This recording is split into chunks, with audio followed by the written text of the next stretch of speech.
Hi, everybody. Welcome to the second Israeli-Arab peace intention experiment. We're going to be intending once again to heal that entire region and to offer peace and justice for all. While we're waiting, as people come on, and we're sending out the link for everyone who has signed up, make sure to let us know in the chat where you're writing in from, where you're listening from, and any feelings you've had if you participated last week. Have you become more peaceful in your own life? That's one of the things we're going to be talking about today is the peace that gets created when we all get together and we do an intention for healing. So thank you so much for coming. I know this entire week has not been happy. We've seen more bombing, more people being killed, thousands of people being killed, and more rancor on both sides. And I'm sure we're all feeling like, where is it going to end? How is it going to end? And what can we do to make it end? So I'm going to talk a little bit about what I talked about last time, which was all about how peace in our hearts has a ripple effect that can be felt around the world. I'm thrilled to see so many of you on again. I'm watching the chat and it's flying by as we see who's taking part in this. Remember, I've seen many intentions and intentions together where rancorous sides, warring sides come together when they come together in an intention for peace. I've done 10 peace intention experiments. All have shown amazing positive effects in terms of affecting their target, whether it is Afghanistan, Sri Lanka, two of them in Washington, D.C., St. Louis, Missouri, officially the most violent place in America, and many, many other places, including Jerusalem. So I've had numerous experiments where Arabs joined in with Westerners, when Arabs joined in with Israeli Jews. So these were people who were polarized. I've also had an experiment right before the inauguration of Joe Biden, after all of the effects on January 6th, the storming of the Capitol, where everyone was worried about so much violence in Washington and the likelihood that there would be violence during the inauguration. When I did that experiment, I brought together Republicans and Democrats on the broadcast, and we found it was a love fest. When we did the intention on the 10th anniversary of 9/11, I invited Arabs throughout all of the Gulf states to take part with Americans, sending intention to end the killing and lower violence in the most violent two provinces in southern Afghanistan. And while the target, as I mentioned last week, was very compelling, we had one of the biggest drops in violence that occurred in that whole region, in the entire region, just those two provinces, compared to the rest of Afghanistan. And this from information from a German general at the top of NATO, who provided me with the statistics. That was impressive. But to me, what was much more impressive was what happened in the hearts of participants, people who had been warring against each other, people who had rancor and anger, people who wanted to retaliate like Americans for 9/11. The Arabs and the Americans started writing to each other on a live feed just like this one. They started sending love to each other. They started saying, "You're my brother from the other side." They started saying, "Your God is my God." They started forgiving each other. One American wrote in saying this was so healing for him, this experience, because for the first time He felt like he could forgive what was going on, what had gone on in 9/11, and that he could connect with people from many of the states who were suspected in having something to do with 9/11. Suddenly, that suspicion died. Suddenly, brotherhood connected and sisterhood connected once again. And we see so quickly that when we engage in this kind of activity, call it secular prayer, if you will, the heart leaps across the fence. We see something really powerful. I've been studying the vagus nerve recently. It's the longest nerve in the body. It makes a pit stop at all of the major organs of the body. And when we're fearful, when we're traumatized, even when we're uncertain and worrying about the future, that goes out of whack.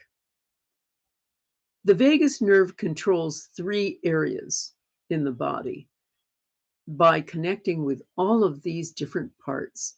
It controls the autonomic nervous system. So that means the sympathetic nervous system, the part that is fight or flight, that gets absolutely activated when, we're in danger or stressed. And also the freeze mechanism, when we're really shut down, we freeze. We focus on ourselves. We want to hide. We're like a trapped rat, essentially. But there's a third part of the vagus nerve,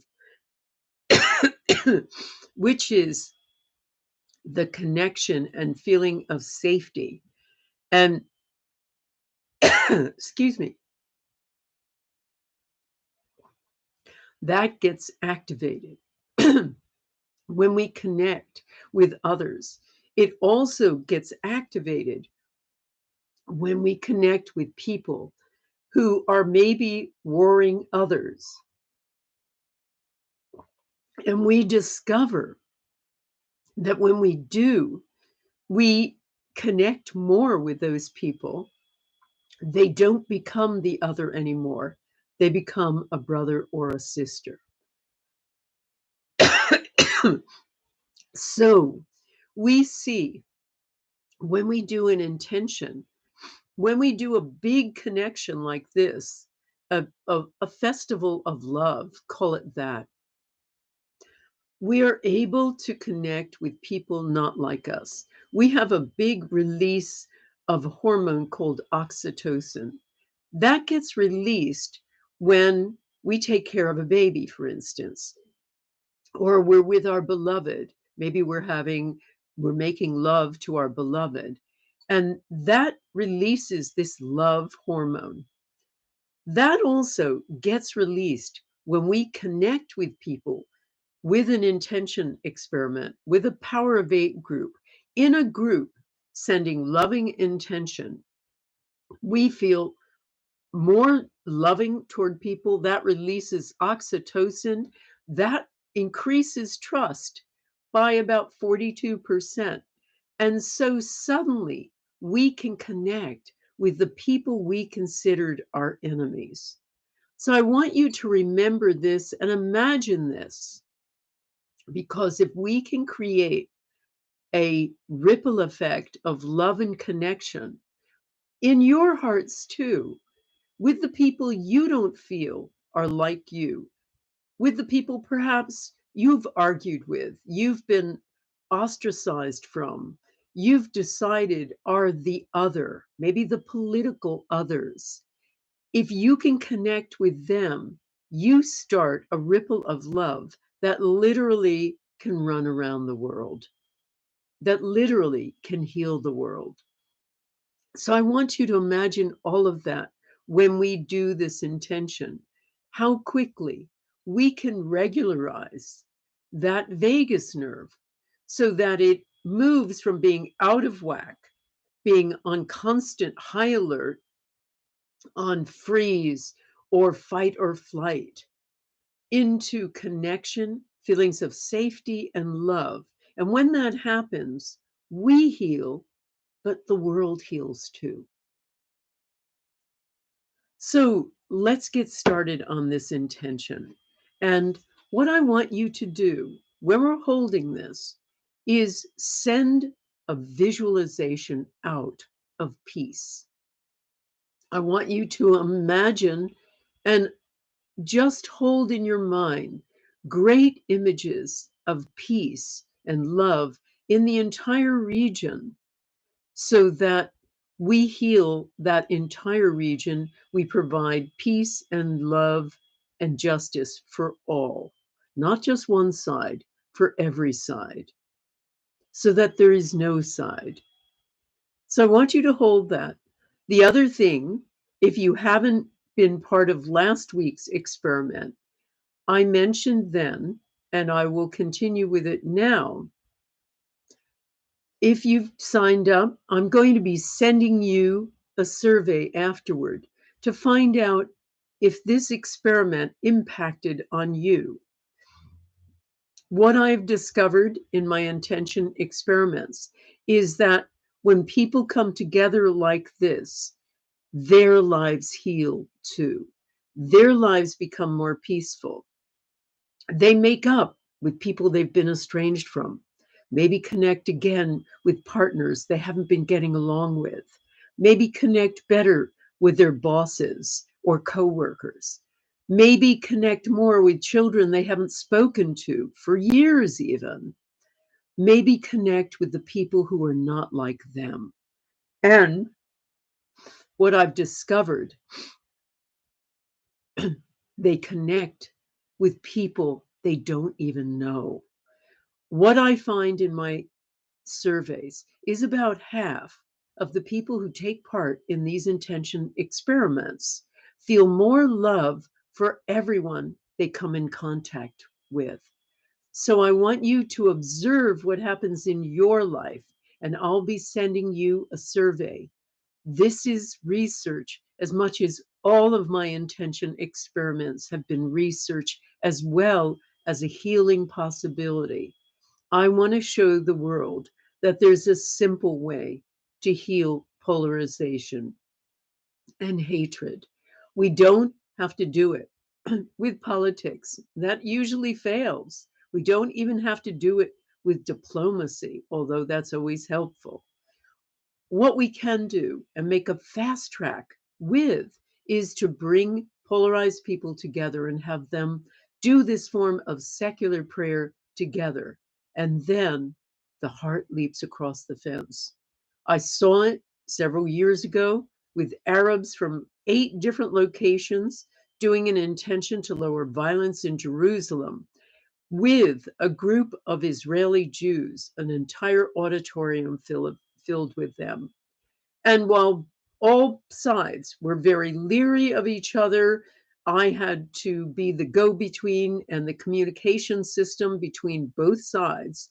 At the end, there were no sides. Everybody was sending love to each other. Everybody was saying, your God is my God. It took 10 minutes. That's it, to have the heart leap across the fence. So let's hold on to this intention. I want you to get comfortable. And remember, you're going to send this out from your heart, not your head. I'm going to be reading this intention. We're going to hold this for a good 10 minutes, okay? I want you to just be there in connected silence with everybody on this call, the thousands of people who are participating around the world. So I'll lead you in this now. I'd like you to take a deep inhale and a deep exhale. A deep inhale, a deep exhale. A deep inhale, so we all connect together. We're all on the same page. Our brain waves are operating in sync. A deep exhale. A deep inhale. And now feel the resonance in your body of all the thousands of people on this call as you hold this intention. Our intention is that all Israeli hostages be immediately released without harm, that both the Israelis and all Arab organizations engage in an immediate ceasefire, and that peace and justice prevail in Israel and Gaza for all. Let's hold that in our hearts. Let's bring it down from our heads to our hearts. Let's feel that intention viscerally with our eyes, with our ears, with our sense of taste, with our smell, with our feeling. Use all of your five senses to imagine and visualize what peace looks like in Israel and Gaza immediately. What needs to happen? What do you see? Please hold that and send it out as we all hold this together, and be conscious of the energy that you can feel from everybody, all the thousands of people on this webcast. Let's hold this now, and I'll be holding it with you for 10 minutes. And then I will tell you halfway through, I'll read this again, and I'll tell you when the intention is over. So please join me in this intention, this group secular prayer.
Remember our intention?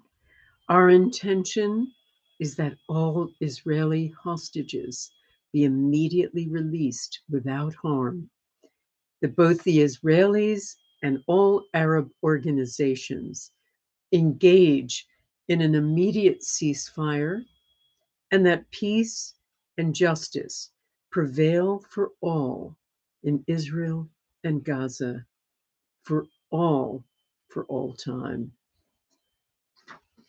Let's hold that for a few more minutes.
Deeply see peace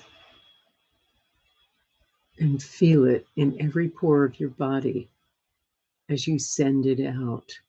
Send out the intention and occasionally go back to the words.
We have less than 1 minute now. Really see peace in this final minute. Feel the connection with everybody on this broadcast.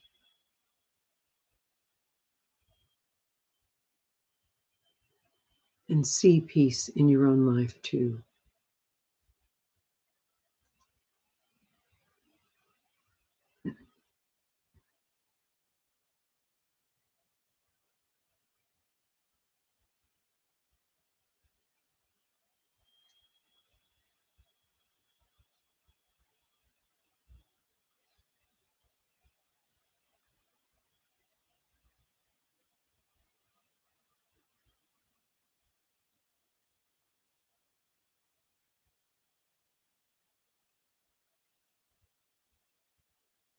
Okay, everybody, let go of the intention, trust the process. In your own time, come back onto the call. And when you do, write in the chat. When you've come into the present moment, write in the chat what you visualized. What did you see? What kind of peace did you imagine? And what do you feel in your own heart?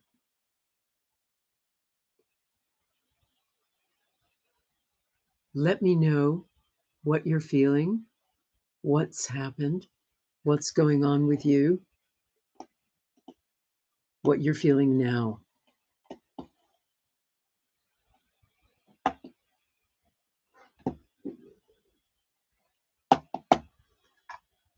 I'll see if I can.